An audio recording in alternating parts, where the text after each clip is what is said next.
Join me in welcoming Pankaj Singh. Hey Singh, how you doing today? Good, Steve. How are you? I'm doing really good, thanks. First off, tell us a little bit about you and how you show up in the world. Well, I help people get clarity between human clarity and business efficiency. It's been a while since in leadership we have identified uh, people, process, and technology in that order for problems to be solved. So while we do have a joint venture, one side we help with leadership, on the other side we help with technology. But my focus now is more on leadership training and coaching to help people bridge that gap between burnout and efficiency. I love it. And your new book is called Circle Up: Build a Life-Changing Inner Circle that accelerates your Mhm. purpose, power, and peace. Tell us what spurred you to write that book. So I saw dangerous lie many high performing people believe that success must be carried alone. And that resilience means isolation. The emotional support at that point is a luxury rather than necessity. And like I said, I've been working with leaders, founders, parents, professionals, navigating burnout and efficiency, balancing between those two. Uh, in that transition, somehow they lose identity. So I realized that behind nearly every breakdown, so any breakthrough or any breakdown, there was a circle. If the circle is not strong enough, it leads to breakdown. And if there is a decent circle around them, it leads to breakthrough. And we are never taught how to build a support system with intention, and that's what this book is about. Nobody has to go alone when life gets complex, when leadership feels heavy, or when your next chapter calls you forward. Oh, I absolutely love that. You know, I always say the problem with breakthrough is nobody wants to talk about the breaking or the through. Right, that's why I said breakdown and breakthrough. It's just that down and through difference. Yeah, absolutely. So, it's important what kind of people we have in our circle, though. I mean, obviously, if we have the wrong circle, we're not going to make it through. So, how do we know, especially when we're, Mhm. high level successful people, how do we know who's the right people to have in our circle? So that's what I have tried to do with this book is compass. So there are 7 relationships that every individual needs to have both in their personal and professional life.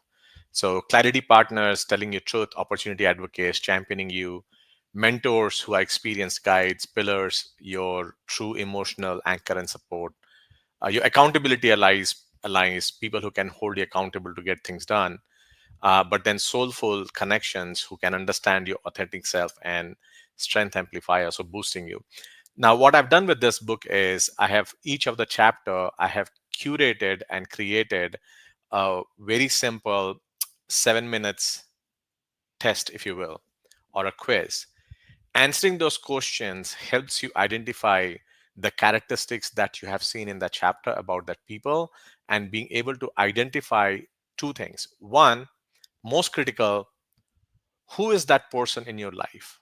And it can be, one person playing multiple roles, but you at least have to have one name for each of those roles. And the second important piece is then reflect back and see in whose life you're playing that role. That's as much important as somebody else playing that role in your life.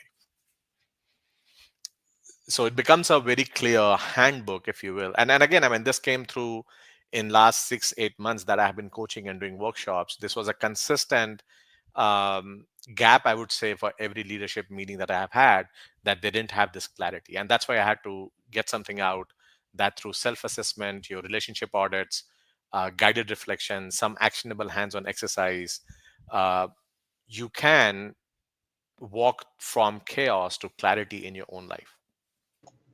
Absolutely, that makes total sense. And you actually answered the next question I was going to ask you, because I was definitely going to ask you, can one person handle, or be in Mhm. multiple slots?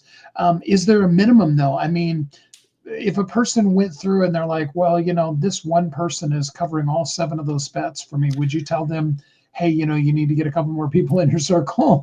I would not say that they need to get couple of more people in their circle. What I would say is to honestly answer the questions in in the exercises that they are truly. So here is example I will give you. So a lot of people will find that their clarity partners and soulful connection is their spouse. Okay, hands down. I'll get that answer all the time. But then when I having a coaching conversation, I turn back and said, okay, which situations they don't fit.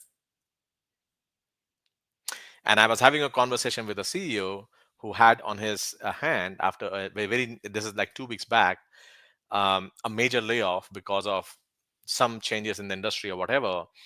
And I just had that conversation with him around the compass that time, and he kept going on. I said, okay, uh, I'm not naming his name, but the question I asked him was, have you told your spouse about this 300 people you have to lay off in next 2 weeks? Nobody knows about it. It's confidential. I said, you are carrying this much emotion, baggage on yourself till this thing is done. How do you know you will not have a heart attack because of this? Right? So, if you truly have a soulful connection and a clarity partner in your personal life, does not mean that the same person should be in your professional life. And you have to be very clear, articulated. And again, this will be people who have these kind of responsibilities. That message cannot go out to any other ear. It brings up an interesting point, though, because the person that you're talking about or referring to, is dealing with something that's very confidential, like beyond an NDA level of Mhm, mhm. confidentiality. Um, you know, do you find that a lot of people, especially in those higher levels, find that they don't really have somebody that they can share those really deeply confidential things with? It is, and again, there are two different things that happens as people grow up the chain because of the false assumption that you have to have all the answers, the false assumption that you have to be in control all the time. Individuals start creating isolation within their teams. So professionally in their office or in their segment, they don't have people, they don't have their confidant. Now, even if people have confidant, I always tell them to trust but validate what information gets leaked and not leaked, right? Um, but more than often, because you have created that isolation between you and the next person and the third person, the fourth person, neither you are bringing your true self in front of them because you think being vulnerable is risky and dangerous. You are also creating that expectation for others to not open up to you. See, people end up mirroring each other in the relationship, no matter which relationship it is, right? So, whether it's your personal life or your professional life, if you start creating an isolation between yourself and another human, ultimately that same thing is going to happen with you also.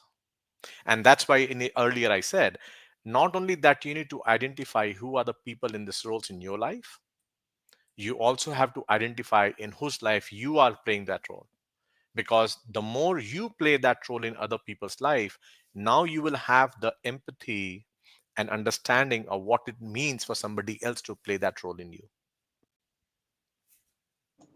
or in your life. Oh yeah. And as you were mentioning some of the different ones, one of the ones that you mentioned in there was a mentor, Hmm. and advisors and things like that. One of the things, and I'm sure you probably ran into this too, that I found once a person gets to a certain level, they often have colleagues. They may even be in high level masterminds, but they get to a place where they stop having that person that is above them, if you know what I mean, that really has the ability to say, hey, you're just totally messing up, Hmm. and respect them enough that they will sit and listen and take that, even sometimes correction. So, what I would say there is, I would say that a little differently. I never say that your mentors are somebody who are above you. All I say is your mentors are people who have actually experienced. So, a mentor or a coach does not teach you. They ask you the questions for you to become the teacher for yourself of the knowledge you have, right? When you have people coming and getting trained on the job, right? That's not coaching, that's internship, right? Coaching is being able to ask those tough questions that makes you the teacher and makes you the learner of the experiences that you have. So if when I am doing coaching, the question I ask, why did you say that? What do you, can we unpack that a little bit? So when we do that unpacking of conversation, expanding people's emotional vocabulary and helping people to tie back things to true underlying issues, we are not teaching them, we are helping them so that they can talk to themselves in that mode and learn and identify. Now, because the mentor and the coach have the experience, because not only they have done in their own life, they do it with hundreds of other people, they will know what questions to ask you. And not only that, they will give you space and that pause so that you can digest that, break it into pieces, and come to your own conclusion of what discussion is. And I like that distinction that you put in there, the way you said it versus the way that I said it. Um, and I am going to give you just a little bit of pushback because I want to hear Mhm, you reframe this for me. mhm, Um, and that's, there's the old saying that says, green is growing and ripe is rotten. As mhm. soon as we stop being a learner, we start, you know, devolving basically. So, what do you say? How can you reframe it better than what I'm saying? With the person who has reached to that level where they've stopped learning, basically. So I would say individual human can have that tendency or create that perception that they don't have space to grow further, or nobody else can teach them anything better, or nobody else can show them a better path than what they're doing. I always get that. I have fundamental question of bringing them back to the presence power. If you have all the answers and if you have all the right decisions, let's not even go to a meeting room, let's not go to another show or anything like that. Right in this moment, can you talk about two decisions that you have made in last 24 hours? It can be as simple as taking out your last shirt, or as simple as pouring your milk in the coffee. Pick two and then tell me what helped you to make that decision, and I will show you that there was at some point in time somebody taught you to do what you did. So breaking the isolation comes with your in, and that's why I said the coach and the mentor has to ask that question and give them that space, and that space is for reflection. Remember my previous progress framework, everything is around that: purpose, reflection, organizing, right? Understanding the what and why of that's happening in that instance, right? Being able to reflect and see whether you created isolation or created overconfidence in your head, that you're in that situation that you can't have a support system. And then reorganize your life around that compass. I love that. And I love that at the heart and soul and core of all of it is that tendency in all of our lives at multiple different levels to isolate, to get to a point and feel like I'm the only person that understands what I'm going through and nobody else can help me because, whatever. Mhm, I always love telling the story when my former mother-in-law, when she was going through chemo, we were in the room, a room full of people all going through chemotherapy. So they were all experiencing the same or a similar type of a situation. And she would fall asleep sometimes, and I'd go and kind of talk with other ones of them that were there by themselves to let them not feel quite so alone. And to a person, every single one of them would say the same thing, and that's nobody understands what I'm going through. And they would say that right there in the chemo room where they're surrounded by a bunch of people that are literally going through the same thing they're going through. mhm. And I think that's just so human nature for us to get in a situation, whether it be progress or something that's a difficulty, and isolate ourselves out. So I love what you're talking about in this book. Appreciate it. And again, my message is always the same, right? I mean, for any leader, and I define leader as, you don't have to have people reporting to you. if you made the choice of who gets the last slice of pizza in your house, congratulations, you are a leader in some form or fashion, right? So because again, we have to bridge the gap between personal and professional life. Some of those relationships will be playing dual role in two different parts of our life. um, but my simple statement is stop hoping and hopping for support, right? Start building it intentionally, strategically, and powerfully. That's what this book is about. I absolutely love that. And of course, a person can get the book Circle Up, build a life changing inner circle that accelerates your purpose, power, and peace. It's available in ebook form for free today on Amazon. Tell us just give us a little idea of some of the kind of things that you've got going on and other things that people can do with you. So, like I said, the Circle Up is part of the Inner Compass journey. We have two different formats. We have program for individuals. Again, it starts with the purpose assessment, and we go through the whole 12-week process. Now, it is also I'm also doing this with for couples. I'm also doing this for siblings, depending on the personal life that you have. But then we also have the same program in a little different format for companies and teams. So we do workshop with companies trying to identify these relationships that the teams have. So just like an individual needs to have all these 7 relationships, the team has to understand who is playing what role in their professional life, so they can adjust their uh, react. I don't want to say reactive. It's really balancing the way you react to people is understand who is playing what role in whose life, and collectively how do you create that compass within the team, because a team needs to have a teacher, a team needs to have a mentor, a team needs to have a soulful person who can keep everybody alive, right, can understand different pieces. The It also needs strength amplify, so all these things is true for them. The workshop is half day and full day workshops, and people can get me either on LinkedIn or singleadership.com.